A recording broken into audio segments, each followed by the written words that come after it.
Roleplay Retcon does not own any part of the movies that we retcon, nor are we associated with the artists who make them.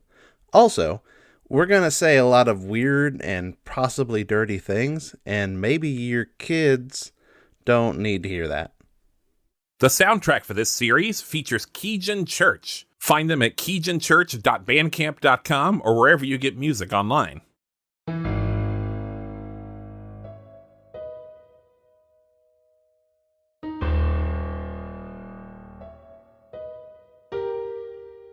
Hey y'all, welcome back to Tales from the Cryptid, the podcast where your boy Gaston Leroux, aka your favorite cryptid, talks about creepy shit from the past.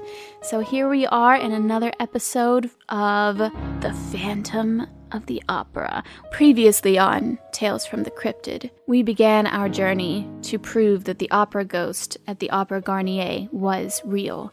30 years ago in 1992, all of that creepy shit went down, and I'm here to tell you about it. So in our last episode, we met the stars of our show through our found footage from the opera house.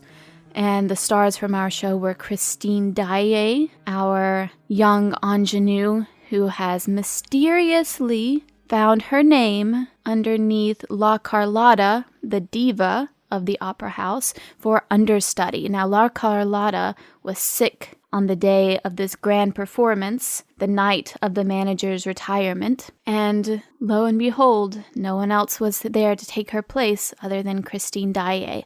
Also in attendance, we have footage of the Vicomte de Chagny, Raoul, and his older brother, the Comte de Chagny, Philippe, in attendance at the opera house, eating some tasty bread. And we also have learned about some mysterious events taking place. Perhaps someone was hanged off stage. Perhaps there is someone, a silhouette of sorts, in box 5, and perhaps in box 6, there is a mysterious man. In the previous episode, we saw that the people were getting ready for the operatic version of Black Swan. However, at the very last moment, disaster struck.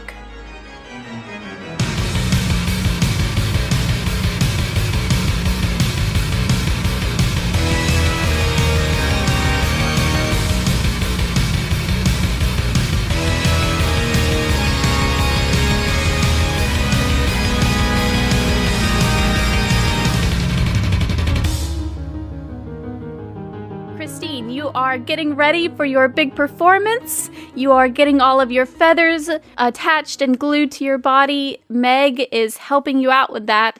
And at that very moment, someone runs in from outside into the dressing room. And it is the house manager, Laureline. Oh, God. And Laureline is here to inform them of the change from Black Swan to Breakfast at Tiffany's. Everyone, listen up. All house on me. We are changing from Black Swan to Breakfast at Tiffany. I am sure this will be no problem for you. Carry on. Goodbye. Oh, wait. Yes? Hui? I'm sorry, what? Listen, I do not have time to explain this. I'm sorry. You need an explanation as to why this terrible thing is happening? It is happening. You will deal with it. Okay. And you will deal with it as professionals. Of course. Yes, ma'am. Laureline, yes, ma'am. This close? Christine, this is the most terrible thing that has ever happened. We're changing this close to curtain call? It's in like 5 minutes. Oh my god. Whoever's idea this was, I don't know. I don't agree with it, but wow, Christine, must suck for you, huh? Because Black Swan didn't really have any difficult singing parts, but now Breakfast at Tiffany's? And you're Tiffany? Yeah, Laureline comes back in and she's like walks up right into Christine's face and she's like doing her fingers at her eyes, fingers at Christine's eyes, fingers at her eyes, fingers at Christine's eyes. She says, hey. Yes. Scrub. Don't fuck this up. And then she like swoops out of the room again. I'll do my best. Oh, Christine. Oh, honey. It's okay. Well, let's just get you changed really quickly. Just a second. Let me ask if the other girls want to help too. Hey, girls, will you help change Christine from the Swan to Tiffany? Yeah, I don't know if I have time to I still Christine. I've got to change my own costume, if you know what I'm saying. I gotta powder my butt. I mean, my whole stomach's just full of tequila right now. It's fine. Okay, Christine, it's fine. I'll help you. Let's get it off. Yeah, the feathers should come off easily, right? Just Yeah, well, usually we use the spirit gum remover, which takes a little bit to soften it up, but we're just going to rip it off right now, okay? Are we plucking feathers? Because I love plucking feathers. I do want to help with ripping things now off. you want to help. Great. Yeah. I just start plucking feathers left and right. Pluck, pluck, pluck, pluck, pluck, pluck. And they are doing it. They're plucking the feathers off of you. Yep. And a little bit of body hair. Well, won't have to shave later, so that's fine. Yeah, I know how you usually shave your upper back, and here you go. You're welcome. You don't know what opera stars do. Well, thanks for your help. Yeah, no problem. Okay, so you have been successfully plucked. Defeathered. Laureline comes back in with the Tiffany dress. Yep. Like it's from Tiffany's? No, she's looking at the tag. She's like, no, it is not. Anyway, Tiffany dress, and she looks at you and she says, you are such a tiny little thing. I suppose this will just have to hang off of you like a steamed rib. Like a what?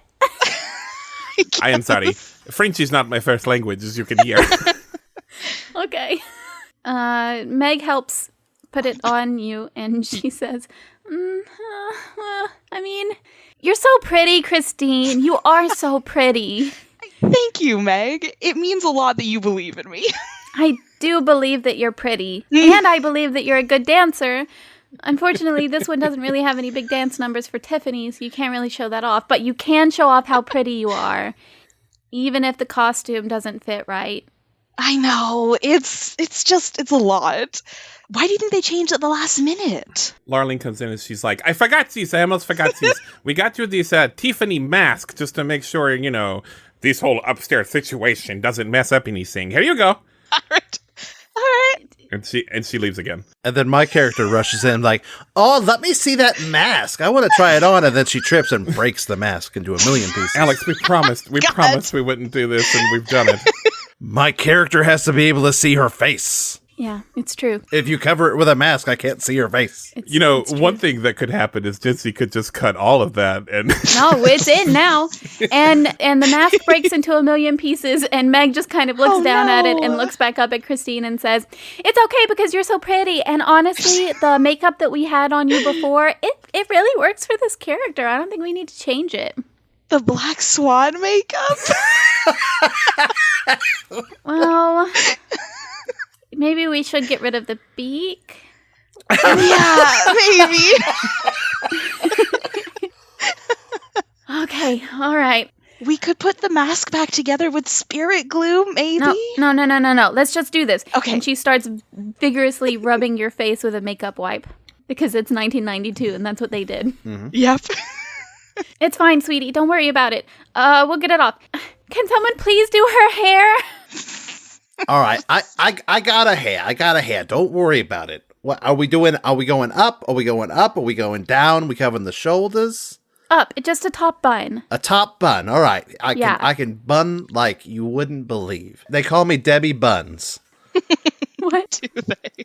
Debbie Buns. That's me. I'm Debbie Buns. Yeah, thank you, Debbie Buns. I thought it was because of your butt, though. I'm not telling if you're not telling, sister. Okay. And they do. They make you just gorgeous. I imagine it's like a makeover montage. Like just... Yes. It is the 90s. Yeah, there you There's go. a makeover montage. There's a lot of powder flying around. There's getting poked in the eye with a mascara wand. There's lots of bobby pins going in the hair. Yeah. Lots of tequila. Lots of tequila. Tequila. Mostly from Debbie Buns. And then you're beautiful. And it all worked out in the end, suddenly, somehow. We don't know how. Magic. Hollywood magic. The magic of the theater. Hollywood? Hollywood magic. Famously located in Paris. Yeah. Yes. Hollywood. In the Paris Opera House. Opera House magic. But this is a movie. Oh, right. Oh, I see what you mean. I'm sorry. I thought you were doing it. I don't know what layer we're in the simulation, Jinsey. Yeah, right. That's what I'm... So many layers. Oh my God. Yeah, it's a movie about a podcast about an opera house ghost, okay? The Gaston Leroux podcast is a plot device. A frame device. Framing device being used by the movie Yes, that our podcast is making. Wait, did we just slip into interview from the vampire? It is. Oh, yeah, we kind of did. We kind of did. That's great. Nah, see, that works. Oh, yeah. This is Love that. An Interview with a Vampire is a wonderful movie that we all love. And Shensi's Kristen Slater. Yes! Wait, I'm not actually excited about that. Why? You get turned into a vampire at the end. And you don't have to be a I don't know if that's newspaper true. reporter I think Tom Cruise just eats him. Yeah, I think he just died. I thought he becomes a character in the other novels. I don't recall. I didn't read the books. I'm not a nerd. It's just like Interview with a Vampire. 100%. No deviations. The ghost is the vampire. I'm even doing a loosely French accent based off of Antonio Banderas. Oh my god. Yep, that tracks. That is without a doubt. This is exactly Interview with a Vampire. Y'all, I think we just did Interview with a Vampire. Oh my god. That's very good. Okay, all right. So, the montage happens. You're made up and you're beautiful, Christine, and now you have 1 minute to get on that stage. Everyone in the audience is in positions. It's all made up. Laureline comes in one last time to tell you to get up on stage. Let's start booking it for Get up on stage. Get out of there. You don't think they'll pull open the curtain without me there, do you? Oh, they will if you don't get up on there. Just run. Actors. I was hoping to go sit in the audience with my spouse. You have a spouse? I'm going to let the audience decide who they want it to be. His name's Valerian. Well, perhaps her name is Bubble. Oh, twist. Christine, you get up on stage and you're waiting. The stage lights are on and the curtain is down and it's just you on stage right now. No one else is there. The opening is just Tiffany on stage by herself. How do you feel? It feels like it happened so quickly that Christine hasn't had enough time to properly process any of it. But standing up like alone on the stage with no one else around, suddenly it feels very like real and very intimidating to be up here. Yeah. The curtains raise and you start the show. And how does it go? I think we got a roll for it. Oh, what do you roll for a whole opera? Charm. Charm. That's true. Yeah, let's roll for charm. I'm going to set it pretty low. Because no one's expecting you to succeed. Well, I was going to say because she's so talented that she doesn't actually have to roll high, but There's that. for this one, it maybe wouldn't be a universal difficulty, but I'm going to set this difficulty specifically for Christine. And I'm going to set it at 3. Oh. Mm-hmm. Okay. All right. It's a D10, so I rolled a 6. Oh, sweet. So you got a +3 to success, which means you succeed but not impressively, which is fine. Sometimes that's life. Sometimes that's life. I forgot off the top of my head what the skilled charm thing is. Basically, you succeed at trivial things automatically. Oh, okay, so that doesn't really help. Skilled at. Choose a skill, GM's discretion. You are assumed to succeed when making even moderately difficult checks, 9 or less, involving this skill. If the GM determines that you need to roll for a more difficult check, you can add up to +3 to your roll. With your skilled at charm, even though that normally means that you just succeed in a low roll, I wanted you to roll anyway, so you get a +3, and since you already had a +3, that's a +6, so you succeed quite impressively. So, Yes! not only do you succeed quite well, but whoa, no one expected you to succeed at all. Especially since they changed the opera 5 minutes before curtain. Impressive. All of the cards were stacked against you. Everyone thought you were a bad singer. No one has ever heard of you outside of the opera house.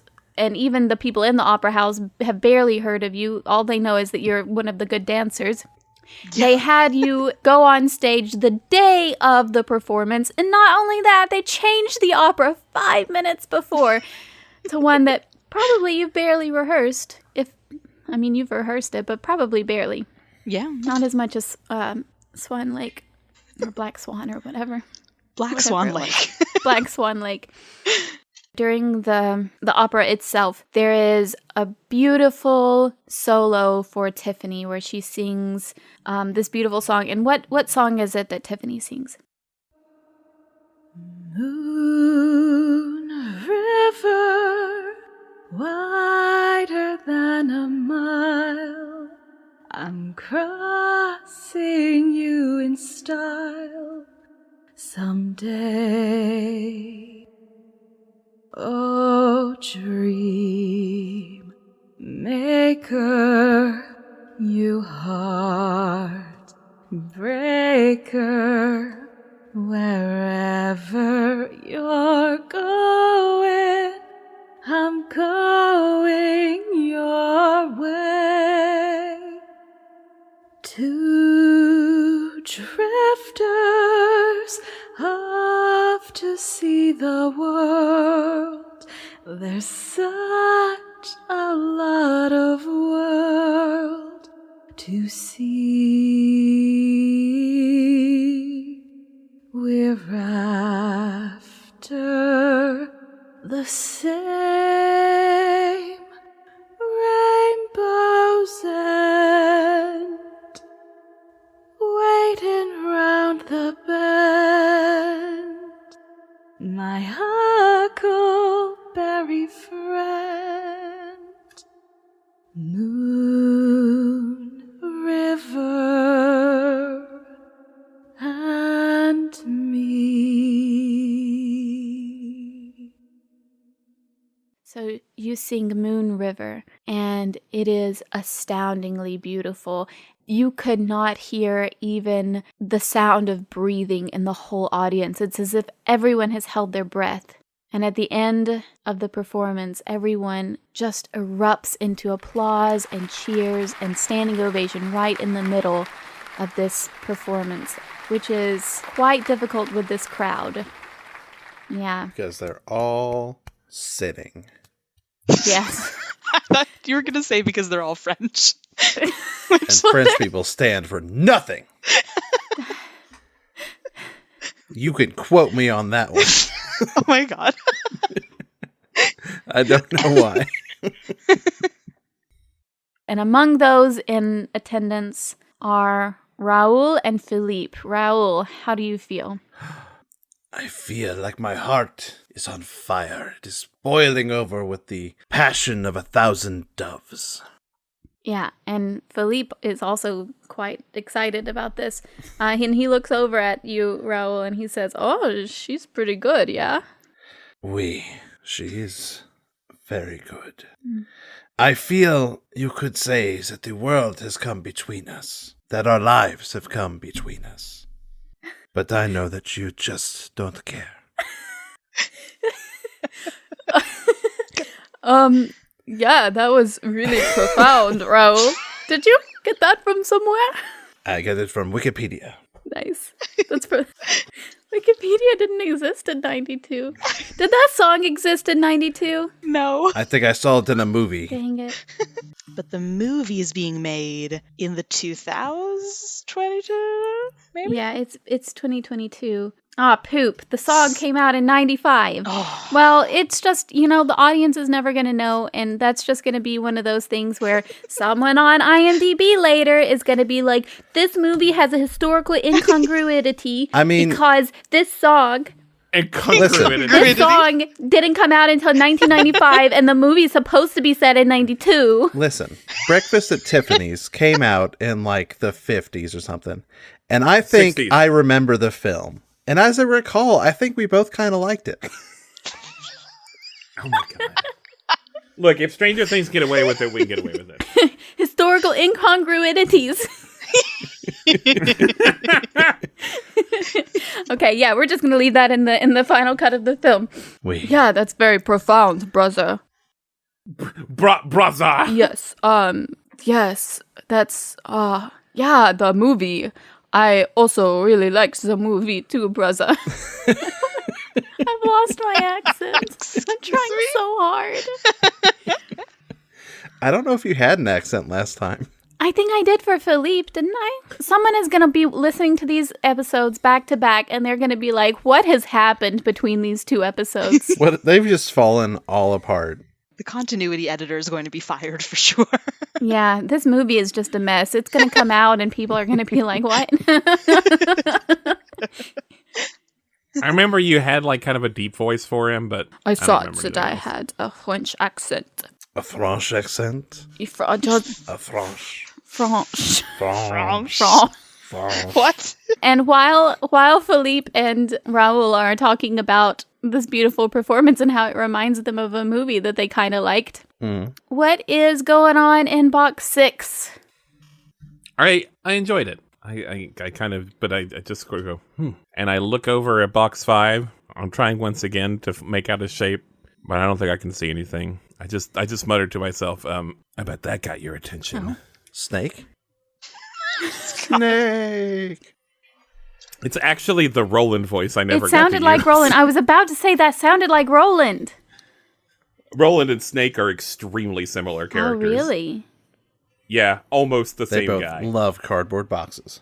At the end of the performance, Christine, you come up on stage. I just sheepishly kind of go back up on stage and gingerly take a bow. Oh, the crowd is going wild. Everyone is standing up. Bravo! Yes. Bravissimo! They're doing that. Woo! Whoa, he was so good! all doing that. Thank you. Wow, he's They're Zowie! throwing roses on the stage for you, Christine. Roses and jewelry and... There's just like one potato too. Like Who is throwing jewelry to an actress they've never seen before? They loved her so much. Who brings jewelry to throw at an opera? they think they're at like an incredibly upscale like gentleman's club. Like 6 people ran out to Tiffany's during the opera to get jewelry to throw on stage. Yep. During intermission, there was time. It's like, fuck, I don't need this anymore. She deserves it. There's a Tiffany's down the block. Yeah, there is a Tiffany's just next door down the block. We should get You know, breakfast some there. people grabbed some necklaces It's right next to the bakery. right next to the bake. And the bakery is called breakfast, like next to Oh Tiffany's. my or God. something. It's like really, really sweaty though. And everyone's like, I get it. You wanted to make it It's work, too but much. it doesn't work though. Yep. And some people, there are some croissants being thrown onto the stage. Croissants. I don't know, man. And one baguette flies at you like a javelin. I dodge. It hits an unused swan in the background. Yes. Who lets this one on the stage? It wasn't a real swan, right? No, it wasn't a real swan, but Not anymore. what Okay. does a fake swan be doing on Breakfast at Tiffany's? Set dressing? Story. It was a phenomenal performance. The curtains close. Christine, what do you do? Just take a second and like breathe. Just kind of standing there in the middle of the stage, and then go back to the dressing room to take off all this layers of costume. Christine, while you are going off stage, there is a whole mess of people who have just rushed onto the stage. Literally everyone in the whole world has tried to rush onto the stage right now. And how are you feeling? Kind of overwhelmed, but happy. I mean, they kept saying I was the worst singer, but I can't be that bad, right? People liked it. Yeah. So it all turned out okay. Yeah, for sure. But more and more people keep coming on, and it's getting really, really crowded, and people start shouting about how everyone needs to leave and to go back to their places, and oh, there's so much noise and so much commotion, and people just start moving as one unit. There's no room to breathe or move or anything. Just kind of start feebly pushing at people can you just let me through? I'm just trying to get back. Okay, so you start feebly pushing at people. I'm going to call that a fight roll. Ugh, I did say feeble. Yep. I can't persuade you that it would be flight if I'm fleeing. Well, you did say pushing. I did. You're right. I'm going to call it a fight. And you know what? There are so many people here that success here would be quite impressive. So I'm going to call this I'm going to say this is a 10. Yeah, it's Whoa. gonna be rough with my D4. It's a 2. Listen, Remick, you made this box of worms. Now you got to lay in it. I'm lying in a box of worms. Oh, that's gross. Yeah, a bit. So you failed a lot. Failure is Pretty bad, bad. but not a disaster. There will be some short-term consequences. So, yeah, you start pushing, and people start pushing back, and you're really weak. You've had a really long performance, and it's kind of hard to breathe, right? And so while you're pushing and trying to fight your way through this crowd, someone just like knocks you off balance, and you go down, and you hit your head pretty bad, Oh, no. and it knocks you out. So I'm going to say that you are temporarily unconscious. We move back up to box number 1 with Philippe and Raoul. And Philippe says, "Wow, that was incredible. That was amazing. I'm so glad that we are funding this opera now. What did you think of it, brother?" Oh, it was... I could barely focus on the play. To tell you the truth, I was transfixed. Oh, transfixed, you say? Transfixed on the woman playing Tiffany. She She seemed so familiar to me. You like her, no? We... Well, my baby brother, you and I have backstage passes. Do we truly? Well, we are paying a lot of money to this place. We can really go wherever we want. We're Oui, counts. oui, Who oui. cares? Well, what are we waiting for? Let's go backstage. We must meet the stars. Ah, perfect. And I actually had my eye on one of the chorus girls as well. Don't tell my wife. Let's go. I mean, Philippe, that's a pretty rough, man. Just kidding. Okay. You're such a kidder. Let's go backstage. And so you make your way backstage. And at that moment, you see that there is a whole crowd of people who have just amassed on the stage itself. And there seems to be a lot of chaos and commotion. Philippe, when we take over the finances for this opera, we must put up a guardrail here. A So that the guardrail? crowd does not accost the stage. You know, it's a safety precaution. That seems like a good idea. Yes, this seems like a mess. Yes. Maybe we should come back later? No, we must go now. Oh, okay. Yes. We must go now. We must go now. And at that moment, you hear someone yell, Christine, she's been hurt! Christine.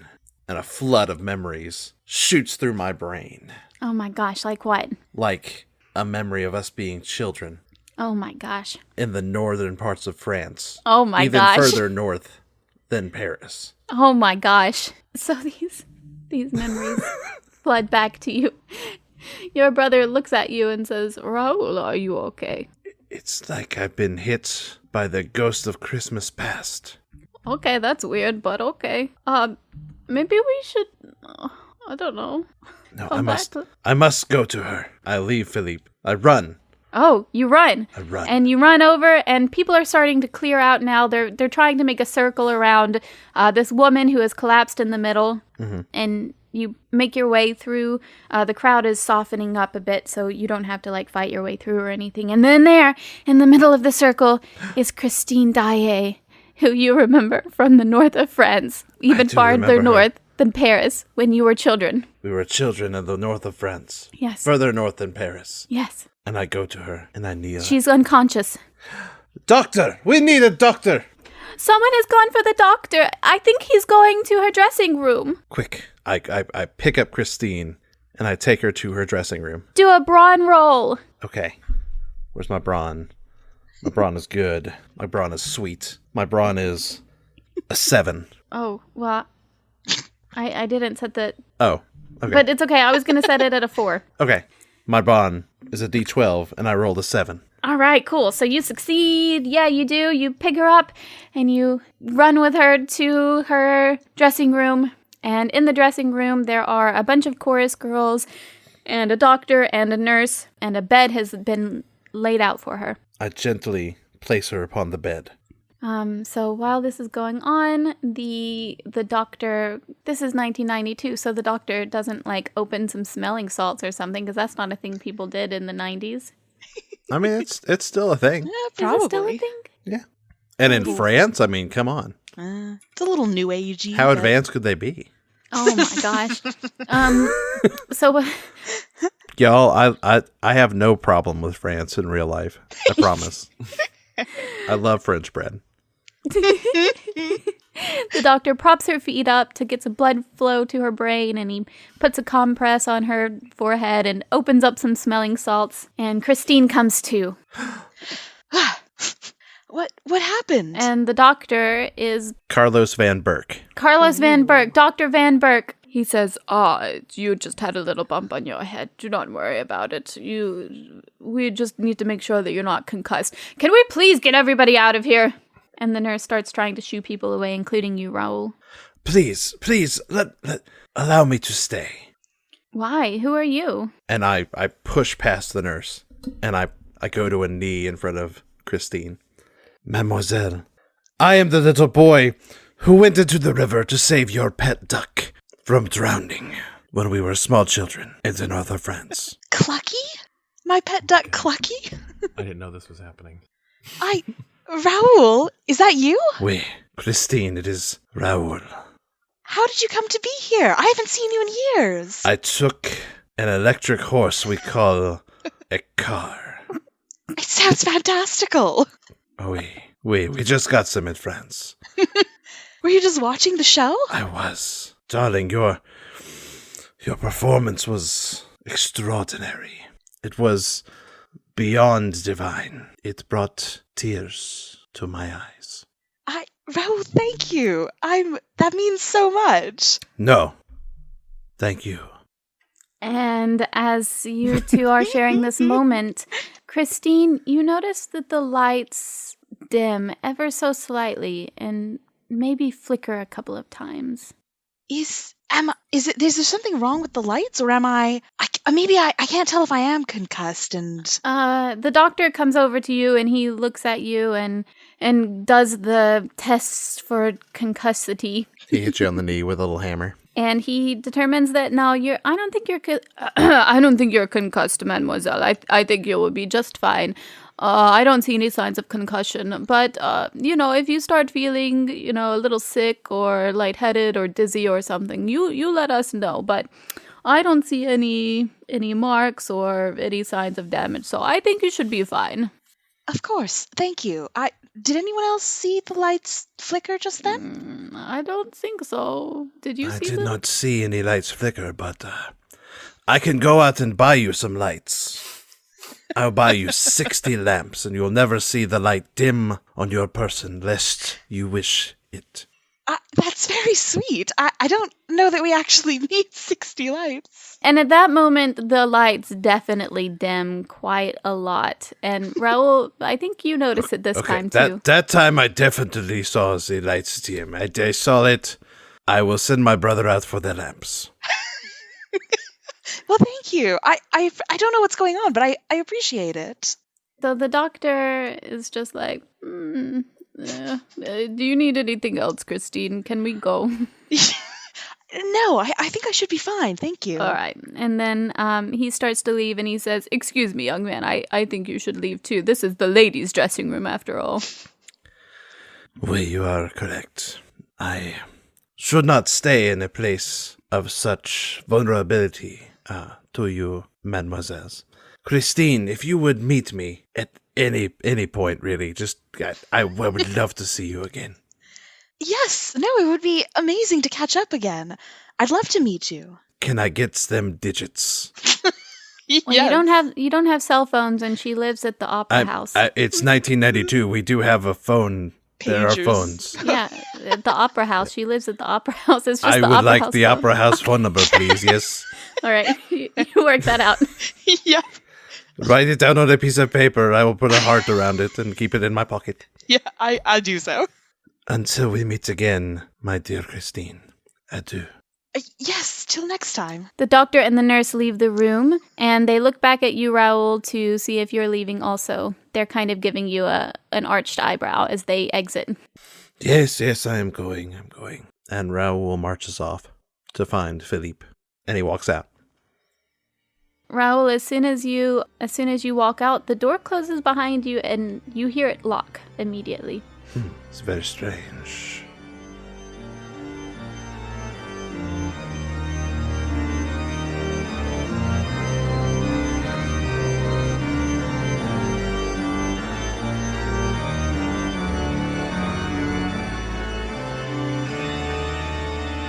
Hey everyone, it's Alex from Roleplay Retcon, welcoming you to The Break.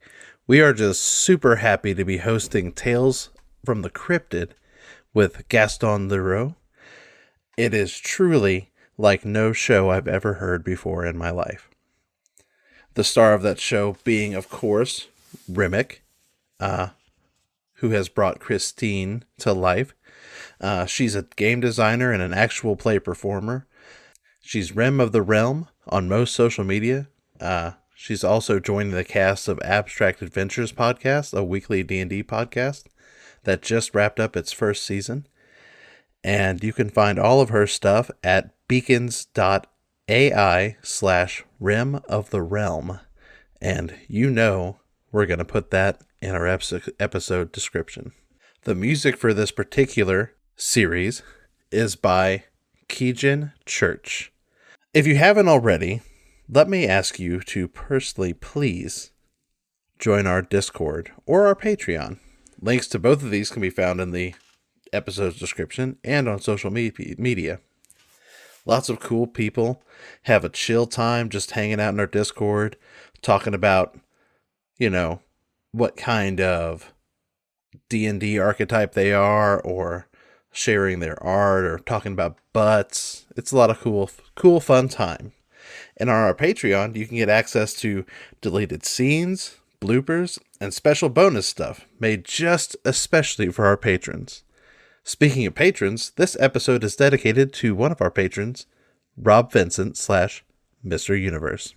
This episode is edited by Jency, with sound design by Benjamin Gray, and is a production of Two Fish in a Jug, which is a part of the Nerdsmith Network. Leave us a review on wherever you listen to your podcasts, and with that, back to the show.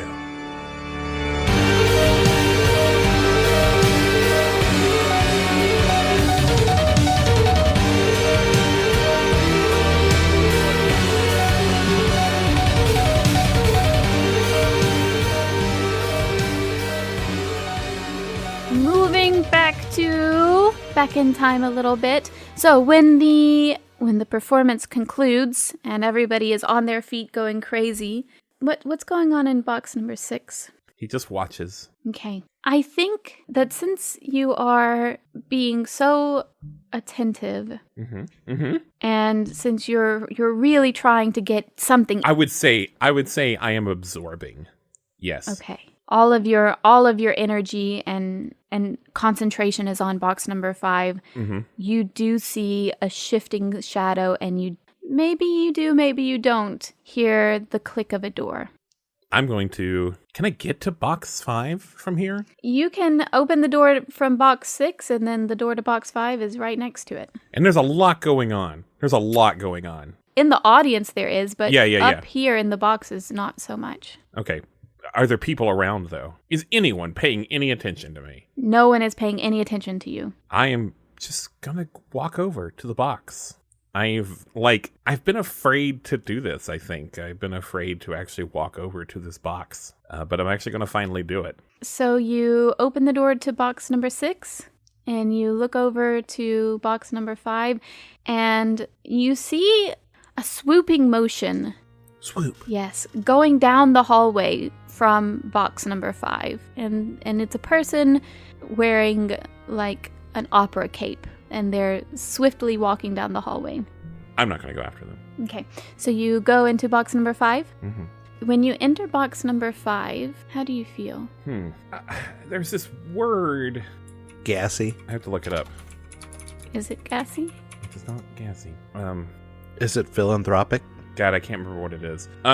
There's this word that's like the opposite of nostalgia, or the inverse. And it's like, nostalgia, you look back and you have like happy feelings about things, and you kind of know that the happy feelings are only because you have good memories of it, and it actually isn't really indicative of like the quality of the thing you're actually remembering. Mm-hmm. But there's an opposite to that, and it's like the negative version of nostalgia. It's like your memories that are like anxious and like make you feel bad, but it's just because of your memories. That thing. It's just like I'm in this place. I think they call that trauma. And it's actually not quite trauma, but I feel that.